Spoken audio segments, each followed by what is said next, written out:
A deal on Dickens, who could resist? A stack of Austen, warmly kissed.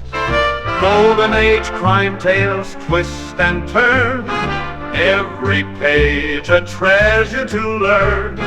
Books keep coming home with me, piles so tall they're all I see.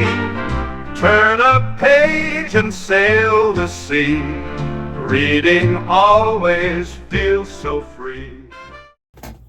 Hi, my name is Talia. Welcome to Talia Nerds Out. I have some book reviews to do. It's been a little while since I've recorded a book review. Now, when these will actually be posted, I'm not sure. I'm hoping to get a few book reviews in. I think most of these books I finished in July. And I'm just going to show, first of all, the books that I have yet to review. And then I'll probably break off and do full-on reviews in different videos. But just to show you what I have left that I have not yet reviewed in July. Now, I already showed, let's see, what did I already do reviews on? I know I did several Western, no, that was for June. Actually, did I not do any for July yet? Maybe this is my July reviews. Oh, I think I know I did the one about the women who saved Catholic England. So I did that review, but I'm really not sure that I did many other reviews this month. This might be the bulk of my books that I have to show. So, okay, just going to show some of the books that I finished, and then the ones that will have their more detailed individual reviews, I'll create a different video for. So I think the first book that I might have finished for July was my Star Trek book for Book Trek. This might be the last Star Trek book I read for Book Trek this year, because I have some other books I want to read. Next month, I have Truman that I need to finish for the David McCullough read-along, because I was supposed to finish it this month, but I'm going to have to use my free month to finish it off, because next month because in September, I'm supposed to start John Adams, and I'm really not as far as I need to be in Truman. I am on I'm on chapter 6. And let me give an idea while I was getting rid of the index, because it's a big old book. Get rid of the acknowledgements. Okay, so without the acknowledgements, that's how much I have left to read. Now this, when I sit down and read it, it is a pretty quick read, but I have a lot to go on this, so I really do need to make this month somewhat lighter in weight, so amount of books. So I probably won't be picking up another Book Trek read this time around. But this is a longtime favorite of mine.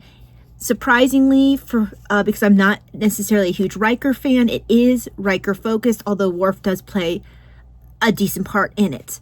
It's one of those Star Trek books that kind of stuck with me. It's my probably either ties with Ishmael, or it's just a little bit below Ishmael when it comes to my rating of Star Trek novels. It's just a fun book. One of the other ones that I finished, and it might have been the second one that I finished, which was,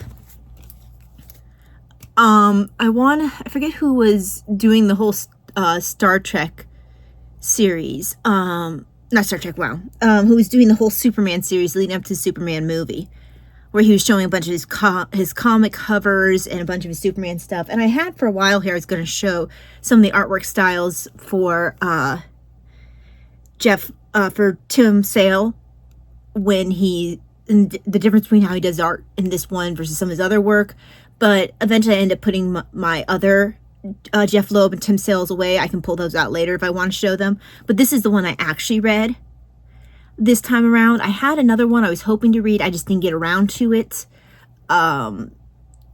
Another Superman, but it was a Superman Batman, excuse me. They don't usually say Batman Superman in the comics. It's usually Superman Batman.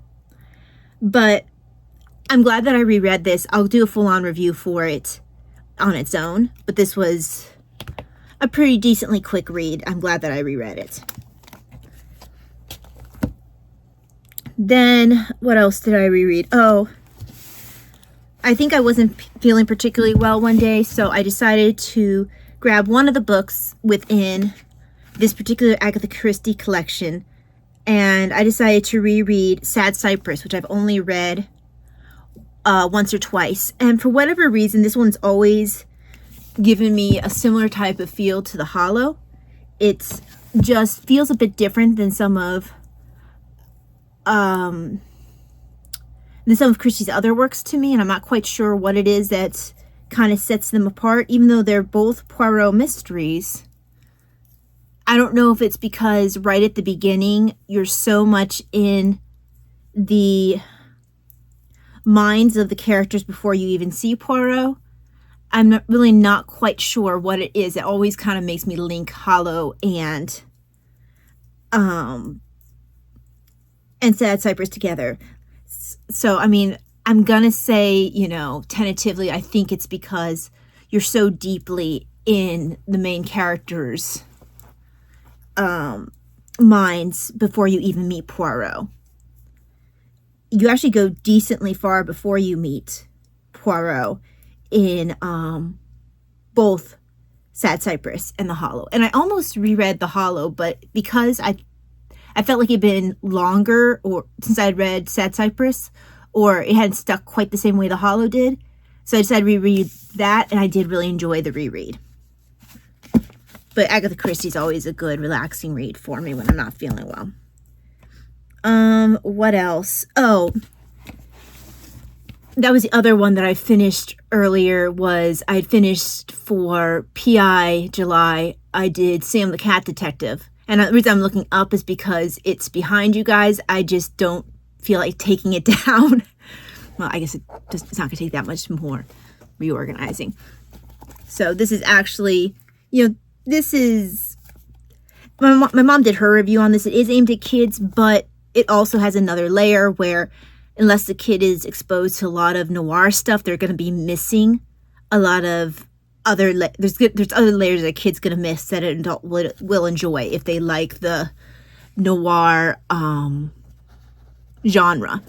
It's not written super young while being meant for kids. Just making sure I put, whoops, I knew that was going to fall. Hang on. There. Okay. So that was one of the books I read for PI July. Already did a review on it. I don't think I've posted it yet. I can't remember. The other one that I read for PI July is one of my British Library crime classics, which I'm slowly but surely collecting or gathering. Some of them on Kindle just because they had a bunch of them for like 99 cents at Kindle, you know, those free Kindle credits you get if you like ship things on a day where they can, you know, box more things together. They'll give you some free Kindle credits. So I had accumulated enough that I was able to grab quite a few of the British Library crime classics for free on Kindle. But my preference is the physical form, and I am slowly collecting these. But Death of Mr. Dodsley, I will probably do its own review by itself after this video. I did enjoy it though. John Ferguson. And this was written in, I want to say this is the 1920s. I'm sorry, 1937. One of the other ones that I finished reading was actually a reread for me, and I'll go into it more in a different video, but I had forgotten that I read it when I was going to start it. Saw that I had read it already, but since I didn't remember it, I'm pretty sure I read it on Kindle, and it looked like it was a couple years back. Since I didn't remember it, I went ahead and started this year. It did end up being my only read for Jane Austen July that I finished, other than the fact that my mom and I have been reading Mansfield Park for a while, but we're taking our time with it because we're reading it aloud and discussing it, plus going over the annotations from the annotated collection on top of, you know, just reading the normal book.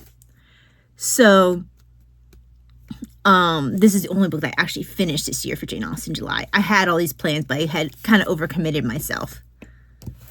And then the other book that I'll be doing a review on is Companion Prayer Book to the Liturgy of the Hours. But yeah, that's just a little overview of some of the books that I will be reviewing. I mostly wanted to do this touch on an overview simply because I don't see creating separate videos for the Agatha Christie or for the Star Trek. So I did want to touch on the fact that I finished both of these though. So I had done another PI in July because it is a Poirot mystery, and another book trek. So that's it for this video. It's not very long simply because it's not like I had a whole ton to say other than, hey, these are some of the books that I finished. I'll talk more about others in more detail later. But I will be back in a little bit to start focusing in on some of these other books to give you more detailed reviews. So I will see you then. God bless. Bye. Books keep coming home with me, piles so tall they're all I see. Turn a page and sail the sea. Reading always feels so free.